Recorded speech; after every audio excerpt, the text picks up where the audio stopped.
Hey y'all, hey, Dr. Heather Robinson here with Anointed to Write.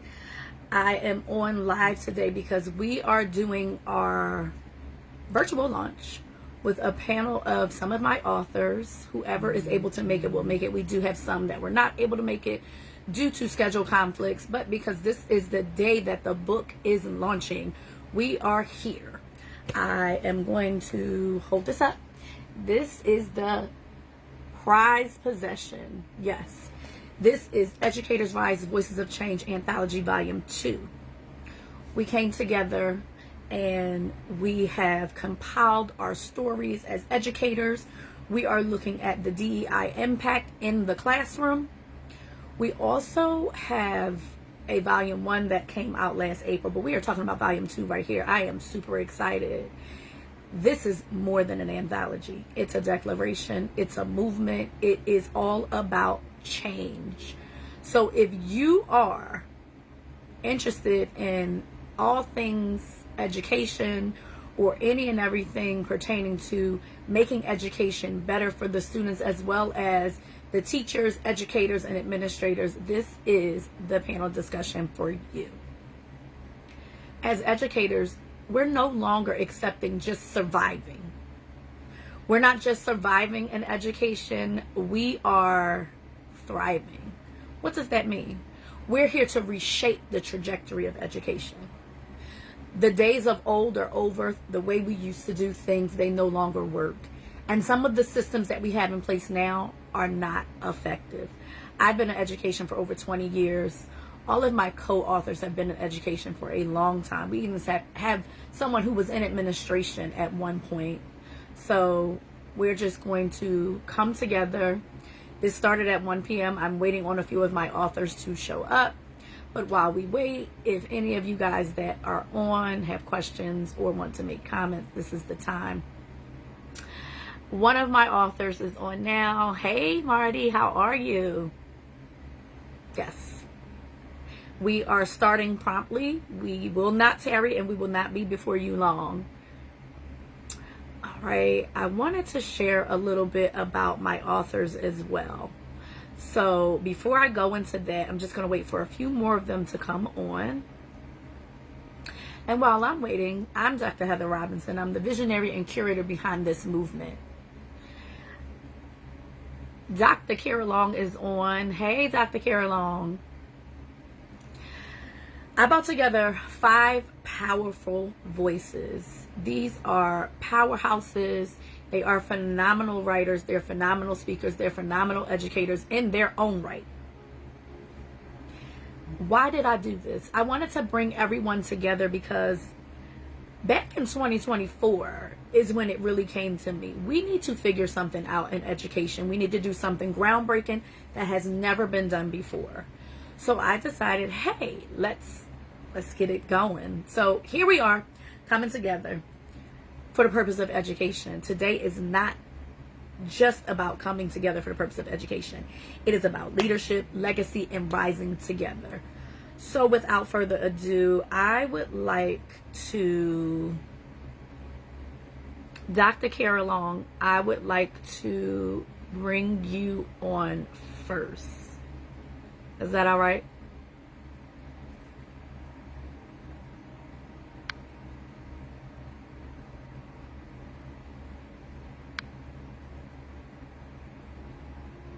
Oh, nope. We're going to bring Marty on. Marty, I'm inviting you to come on live.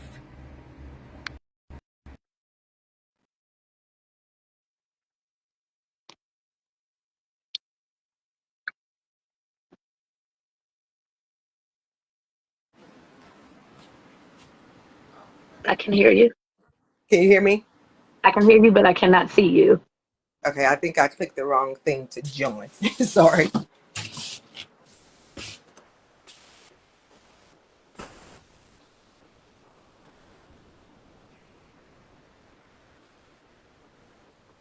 Do me a favor.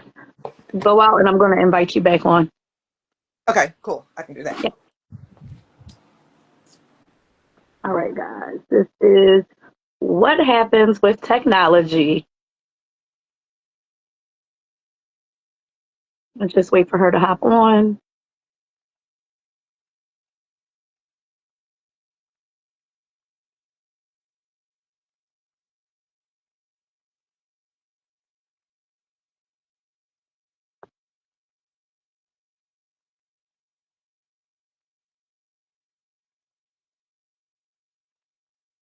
Martisa, are you able to see the invite?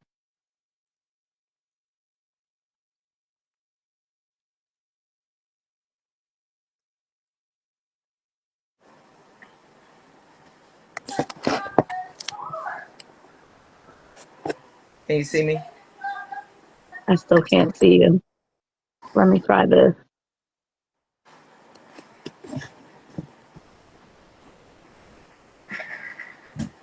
I love technical difficulties. This is what happens in the tech world, guys. Thank you so much for your patience.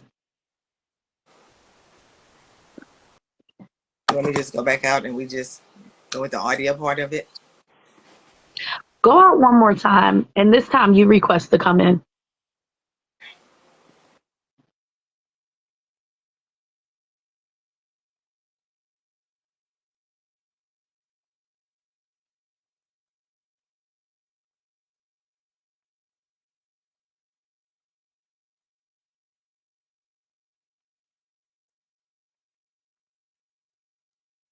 All right. Here we go.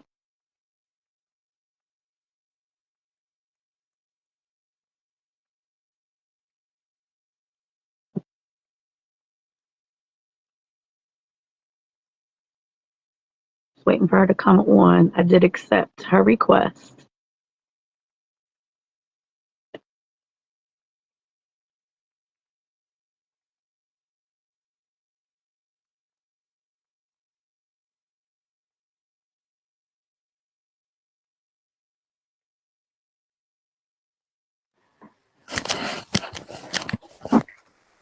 All right, can you see me now? Still cannot see your camera. I don't know what's going on. Hmm.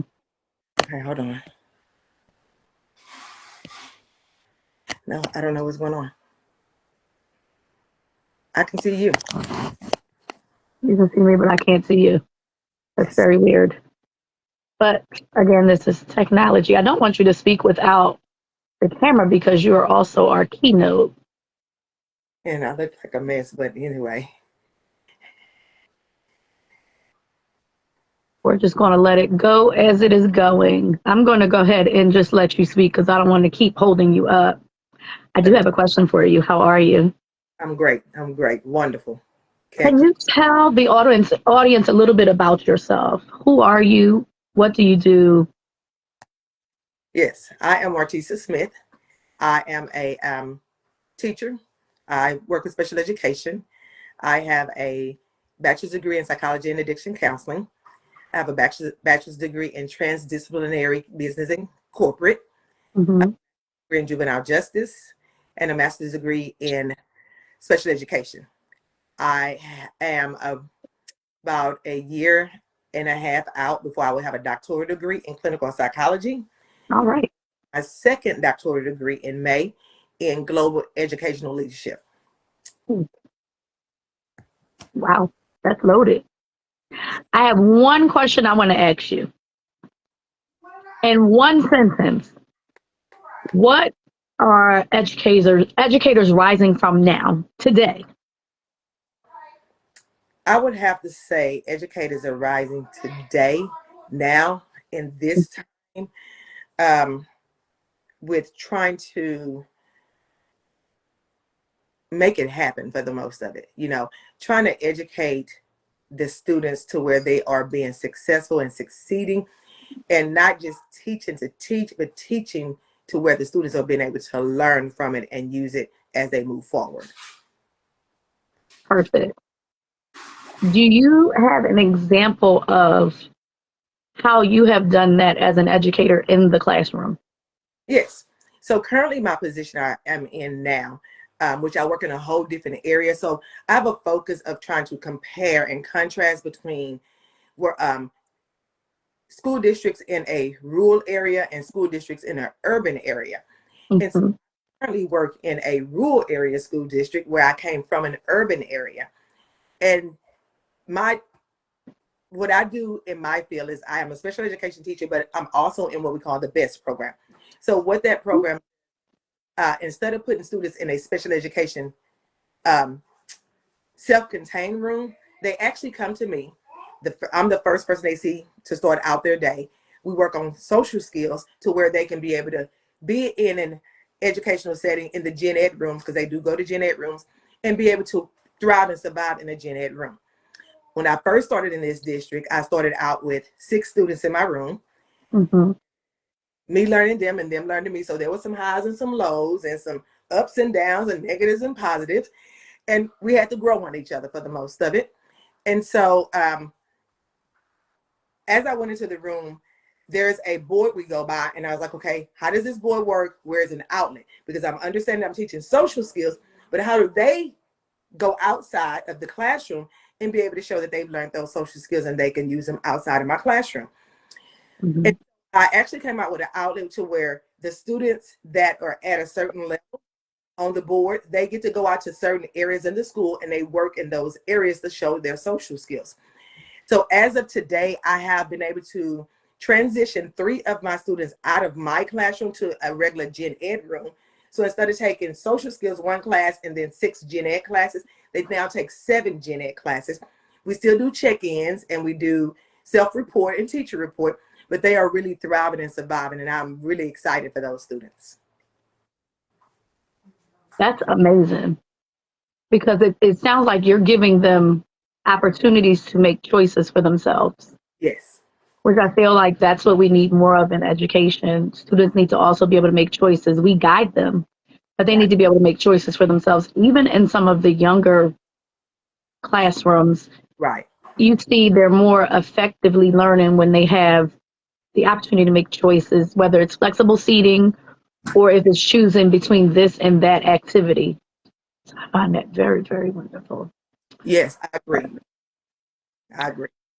Well, Marty, I'm going to let another author come up, but you don't go anywhere because you are our keynote. Yes, ma'am. All right. The next person I want to bring.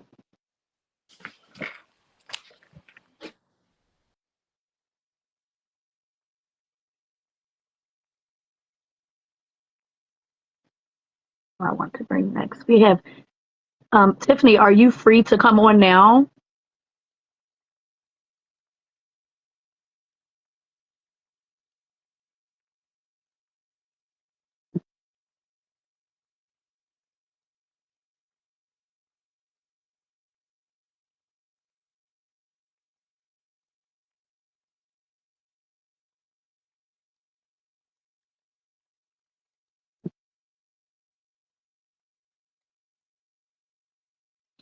Dr. Kara Long, are you free to come on now?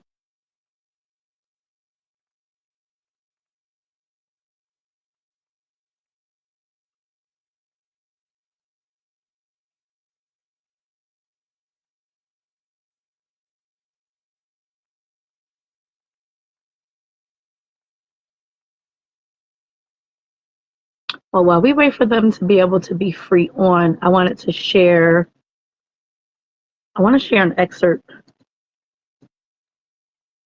from the book. This is actually from Dr. Kara Long's chapter. And a portion of her chapter talks about social policies and early childhood education. She states, social policies play a major role in early childhood education in terms of resources, learning, funding, and accessibility to opportunities. Unfortunately, social policies can have a negative effect on young learners when policies are made that restrict DEI, public funding, and the autonomy of schools. I wanted to dig a little bit deeper into that portion with Dr. Kara Long. Dr. Kara, are you free to get on to the live now? Because I know you're on and I know you're busy. but I just want to know if you're free to get on now. And while I'm waiting for her answer, I want my audience to, I want you to really reflect and just think on, if you're a parent, how do you feel DEI in education impacts your child from your lens as a parent? And then if you are an educator or an administrator, how do you feel we need to do better to bridge that gap between administrators and parents, or administrators and teaching staff and teachers and parents and students, so that we can get back to it takes a village to raise a child? Because ultimately, in order for us to get a child from where they're starting to where they're going into the finish line, we have to be their village. So how does that coupled with the DEI impact, bridging the gaps, if you will, how does that help us in doing just that?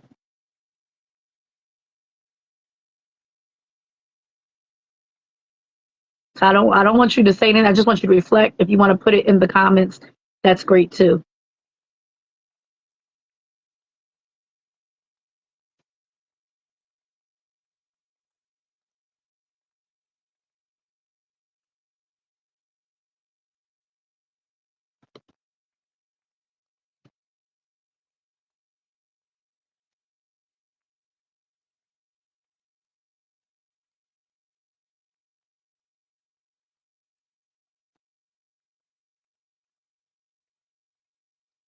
Dr. Kara, I see you're watching, but I don't see if you are responding.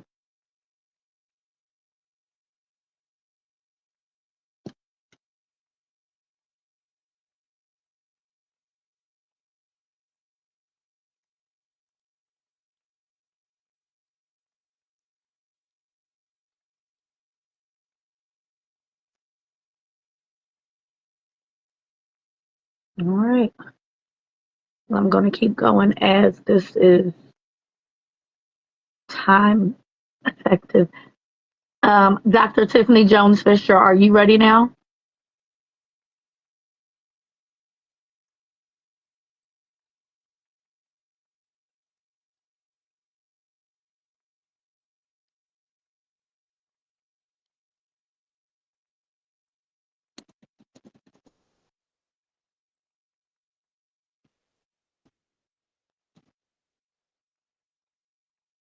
Okay. Okay. Dr. Kira, can you see your comments?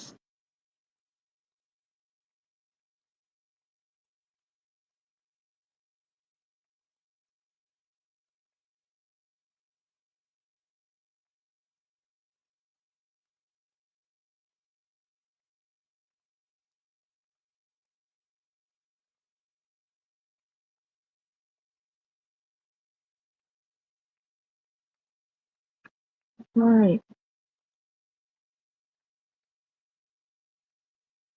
I want to see if I can bring Marty Smith back on to do her keynote portion while everyone's getting situated.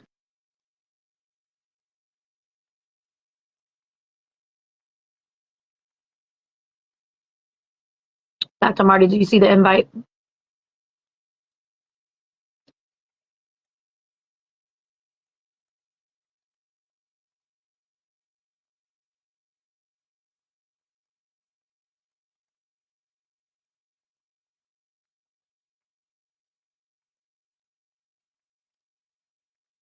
It looks like she's adding.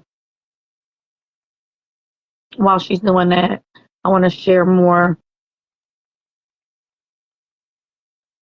This will come from, I guess this will come from my chapter. I think I might go back and go into my chapter. So my chapter is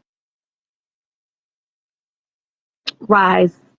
RISE is an acronym for representations in schools and education, why it still matters.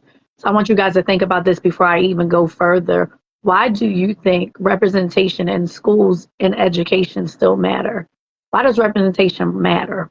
So I delve deep into what representation is, why it matters, what DEI is as it pertains to education, and how just looking at the lens of explaining it more in depth. So maybe someone that doesn't understand will gain a better understanding, because a lot of times you get a lot of backlash when you talk about DEI, because a lot of people don't fully understand that DEI is not just a black thing. DEI deals with greater issues. It goes a lot deeper. So that's something that we're kind of delving into as well in pertaining to my chapter. And one of the excerpts I wanted to share is the village, right? We talk about diversity, equity, and inclusion, but I wanted to really hone in on the village. A village is a joint responsibility. When I was coming up as a child, I had teachers, I had family members, and I had administration that all came together and they built that village. How are we building a village, or how are we participating in becoming the village for individual students today? Where are we falling short, and how can we fix wherever we're falling short? That's something else that I'm trying to focus in on. All right.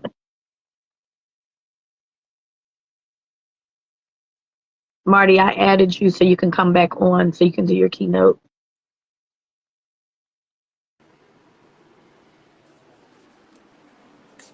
All right. Can you hear me, Miss Heather? I can hear you. I'm not sure why we can't see you though. I don't know what's going on with my video. Anyway, tell us the title of your keynote. So the title of my book, or my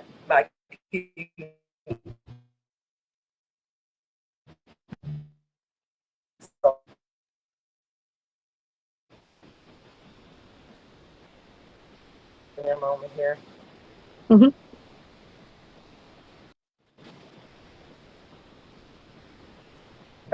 Keynotes. Excuse me. Give me a moment. For my title, can you still hear me? I don't know what's going on with my phone in here. I can hear you. Right. So my title is "We Listen, We Understand, We Teach with Purpose." And so basically what I'm saying with that one is that when our students, or when the students are talking, we're listening to them. Just as well as we expect them to listen to us, we listen to them. Right. Okay? We understand with the view and the lenses of we working with culture diversity,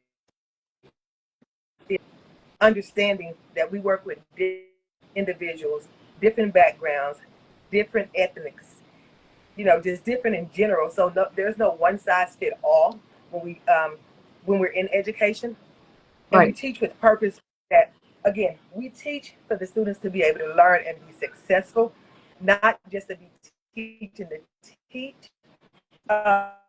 When the subjects that are being taught to them, they're able to retain that information, and be able to use that moving forward to the next grade or to the next setting and being successful.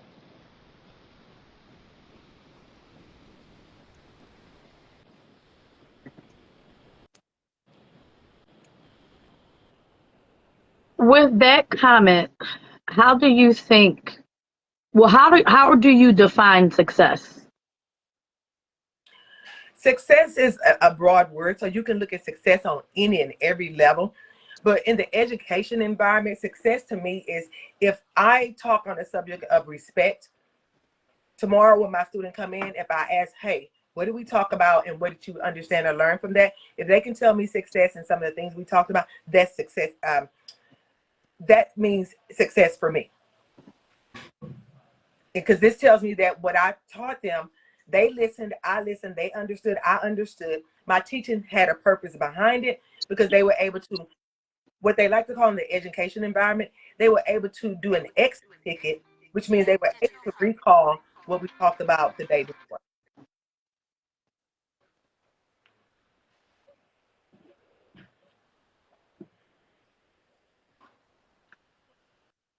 Do you, in your chapter, what do you think is the most pivotal point?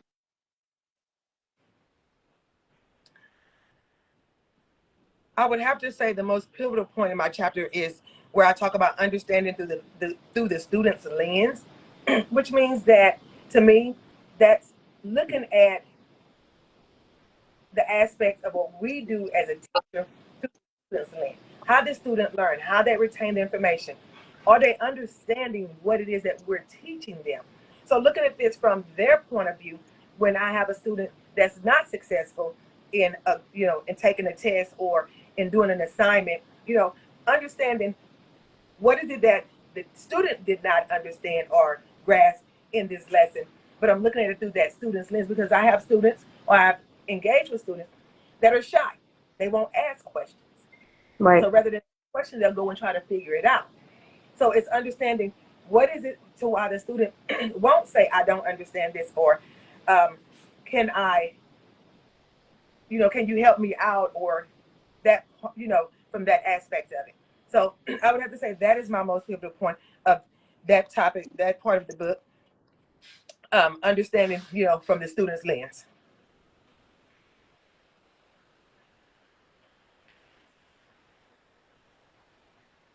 Are you able to share with us your intro statement or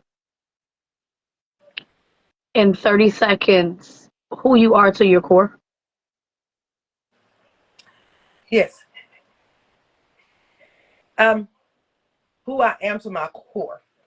I would have to say I am an individual that loves to learn, that loves feedback, that loves to give feedback. I am an individual who loves to collaborate and network with others.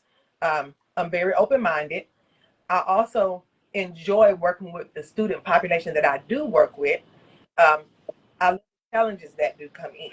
I love the success that I do put out. Um, I love the team that I work with. And so that's who I am. You have a mantra. And so I want you to talk a little bit more about that, which is actually the title of your chapter. We listen, we understand, we teach with purpose. What does that mean to you, and what should that mean to the educator? Again, with that being my mantra, I would have to say, to me, it means that I'm giving this student a chance. I'm letting this student know, or any student know, that, hey, I'm here for you. I'm listening to what you're saying. It's not all about me, being that I'm a teacher. It's not all about me. It's not all my way. It's our way. We work as a team here. This is the only way the student, can be successful, is that we work as a team. Um, so let them know, hey, I am here to listen. I'm not judging you, but I'm listening to what you're saying. I'm Mhm. understanding, or I want you to help me to understand what you're saying from your point of view. So it's kind of like giving them the lead. And then we teach with purpose. So not just only am I teaching, but my student is also teaching as well. I always tell my students, I can stand up and teach, I can sit down and be taught. So with that being said, that all goes hand in hand. When I say we listen, we understand, and we teach with purpose, it allows us to shift the role between the student and the teacher. I have one more question because I was looking at your chapter and something really stuck out at me, and I'm not really sure we if we pay attention to this. It's under your part where there's a section that's titled Understanding Through the Student's Lens.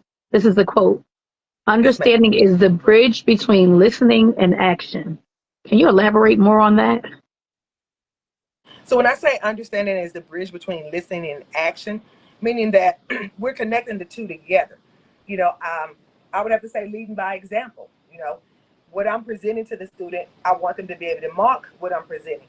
Leading by example, going in there with that professional setting and allowing them to see what it is to be in that, environment, you know, what it is to be in an environment where someone cares, you know, um, what it means to have a teacher that will go above and beyond to make sure that they're successful. So my actions is putting in the work to help this student. So not only am I listening to them, I'm putting in the action, the work that I'm putting in to make sure this student is successful at the end of the school year or throughout life. Got it. How important is that to the success of your class overall throughout the school year? And this is a two-part question. How do you incorporate that in the beginning of the year so that it goes straight through seamlessly? It's very important. I would have to say that particular part right there is very important. Not that any other part of the chapter is not important, but this particular part is very important because what it does also helps to build that rapport with that student. It Right. allows them, if they're not feeling comfortable in the environment, understanding through the student lens allows me, the teacher, or any teacher to be able to start to build that rapport because it lets the student know, hey, I'm here for you. I Right. can understand what you're going through. I can empathize for what you're going through. And I'm here to help you get to that next level or to succeed through this particular time. I also tell my students we take it one day at a time. We only working for this day. We'll worry about tomorrow, the next day, but right now we're working for this day, the day that we're on. And that's something that's good for teachers to remember too. When you're a teacher in the classroom or you're an educator, or even as a parent, when you are with your child, your grandchild, your niece, your nephew, whoever you're helping or taking care of, that's a good mantra to live by because it relieves you from the pressures, right? Because there's always the pressure to be perfect and to get it right the first time. And if you just focus on today's task, even if it's one, that makes it easier. That was great. Well, Marty, I thank you so much for your time. I'm going to let you go so that Dr. Kira can log on. Yes, And ma'am. if the audience has any questions, drop them in the comments and we'll get to them after. Thank you so much. Here we go.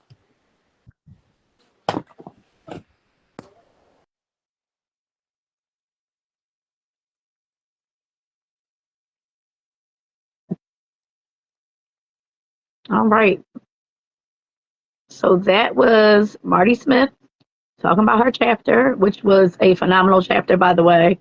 Our chapter is very powerful. It hits on so many different lenses and so many different levels that really can help not just the educator, but the parent out. So very good. Dr. Kara Long, are you ready?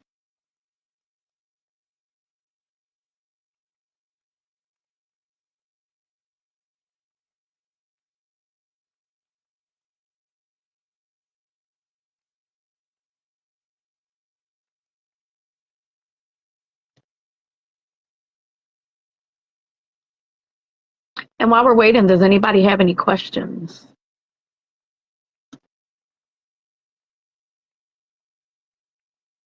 or comments? You can drop them in the chat. I'm looking at two different places.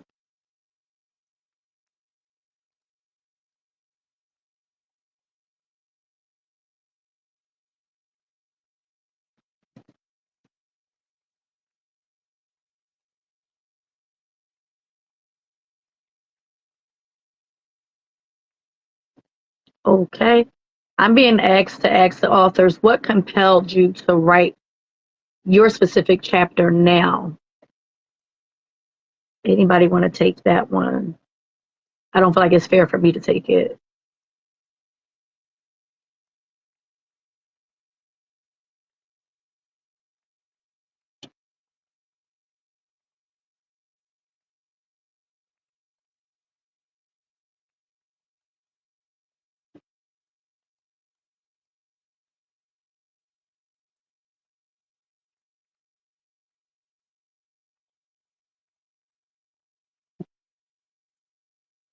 All right. Dr. Kara is not able to get on.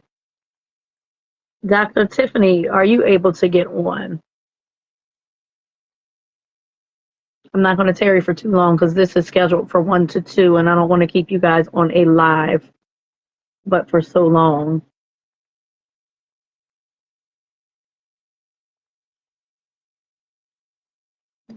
Yeah.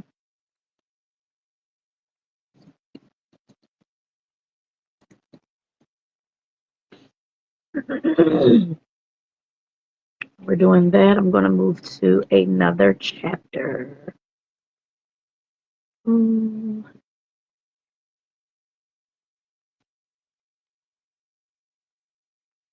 I do have an author who was not able to make it due to personal and unforeseen circumstances, but I do want to share a little bit from her chapter while we're waiting. And she is what I like to call a quiet storm. Tammy has a master's of education and a master's of special education, but you would never know it because she's very humble. Her chapter, DEI and how it fits in the classroom. That title alone is very eye-catching. But the part that I wanted to really hone in on, there's a portion entitled Empathy and Belonging. And so when we think about having a sense of belonging somewhere, we all as adults as well as children want to feel like we belong. And so when you are providing children with a sense of belonging, think about how you're doing those things.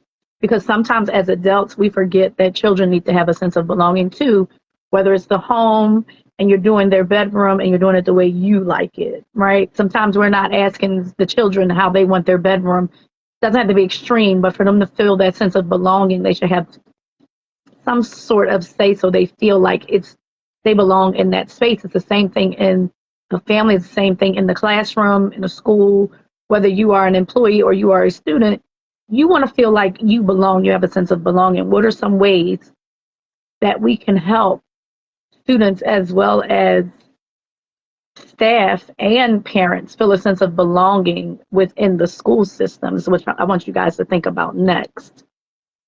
I just thought that was powerful. So I'm not going to tarry. I'm going to move on because people are not ready and I don't want to hold you guys up. So another thing that I wanted to discuss was when we are looking at schools and we are looking at enrolling our students in a school, whether it is your neighborhood school. A lot of us grew up going to our neighborhood schools. Nowadays, a lot of people are not sending their children to the neighborhood school because it depends on the reputation. What are some things you're looking at? Are you looking at things that are important as far as academics, or are you looking at what's going to impact the whole child? Academics, social, emotional, what the expectations are, what do they allow as far as students in making choices for themselves? Do they allow flexible seating? Do they give the students choices on what they do? Are they able to say they're not ready and not be told that they have to complete this task? How does that work? And so as an education consultant myself and someone who builds curriculum, one of the things that I've been looking at the last couple of months while I'm building out this particular curriculum that I'm building out in the classroom where I work and previous places where I've worked, and then going back to my childhood, is as a child, what makes me feel like I belong in the classroom?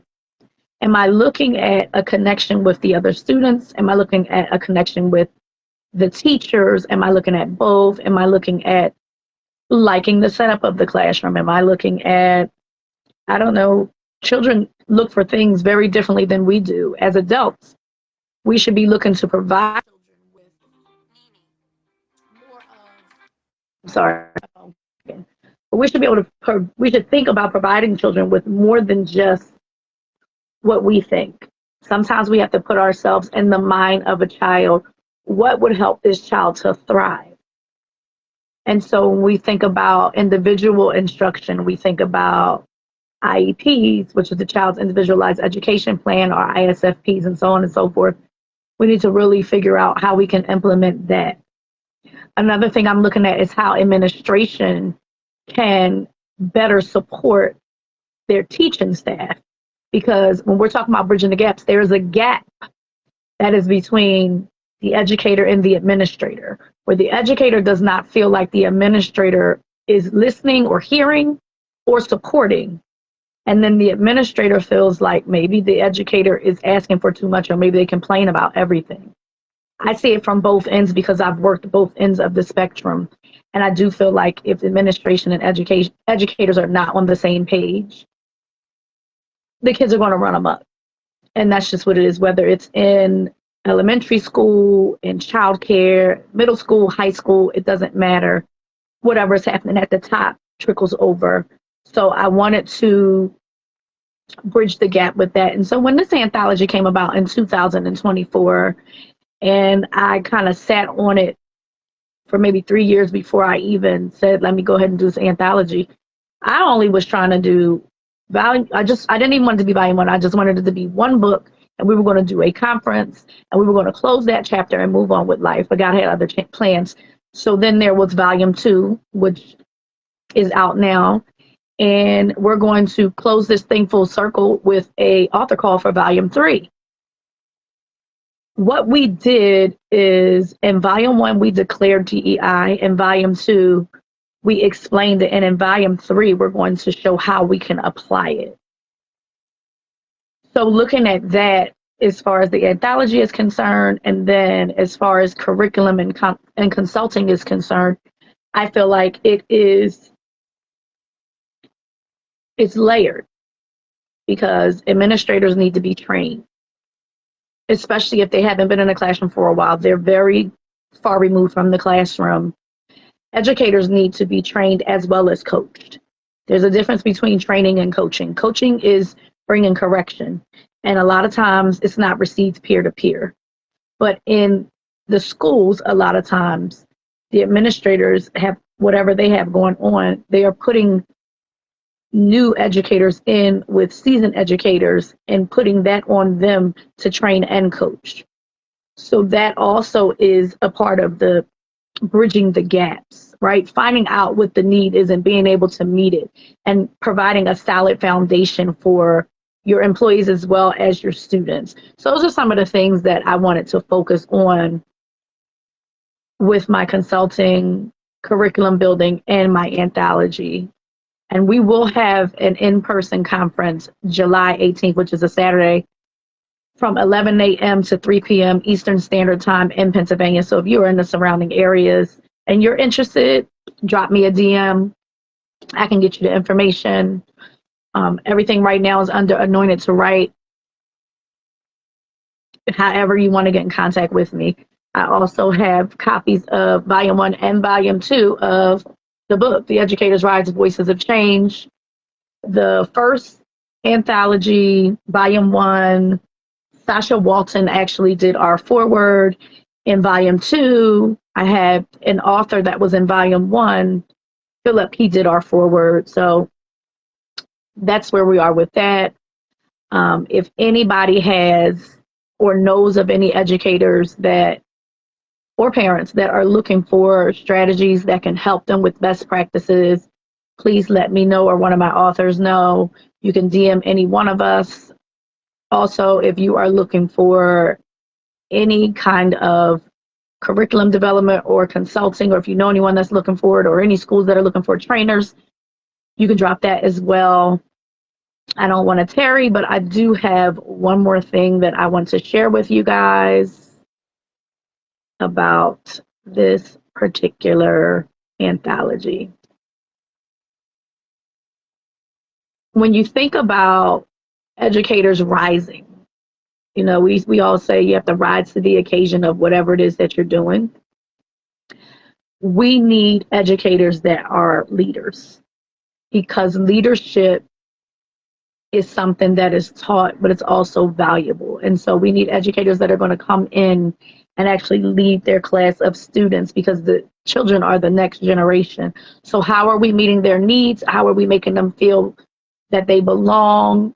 How are we incorporating them into our everyday curriculum and everyday learning experiences? What are the experiences we're giving to the students? How are we ensuring that we meet them where they are? Because there is a significant difference between equality and equity.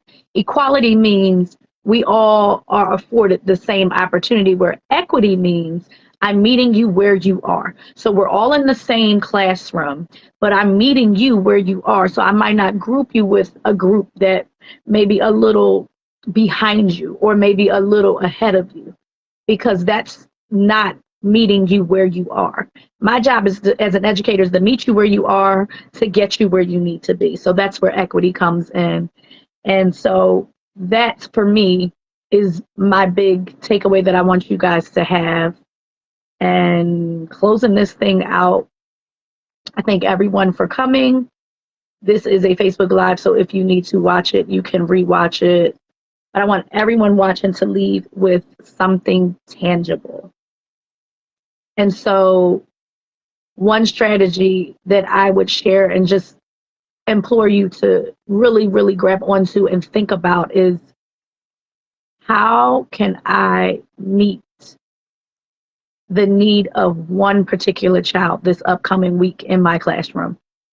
My pastor's on. Pastor Boyer, how are you? Dr. Kyle J. Boyer is also an administrator for the Westchester School District. So he started in the classroom. He moved into administration. So he knows all about this. He's also an author. Thank you so much for your support, Pastor. I want you guys to really think about that. Whether you're a parent, administrator, educator, if you're someone that goes into the schools and do trainings, if you're a consultant, a coach, a thought leader, a policy maker, decision maker, think about that. That's very important. Kim Greer, thank you so much for coming on as well. She's a powerhouse in her own right. And again, Educators' Rights, Voices of Change, Volume 1 and Volume 2, the DEI Impact Anthology, Bridging the Gaps, is available if you are interested. To those that work in schools, if you would like bundles, we do have that as well. And again, my name is Dr. Heather Robinson, and I am the visionary and curator of this anthology and our conference. And I thank you so much for coming. Everyone have a great rest of your day. Bye.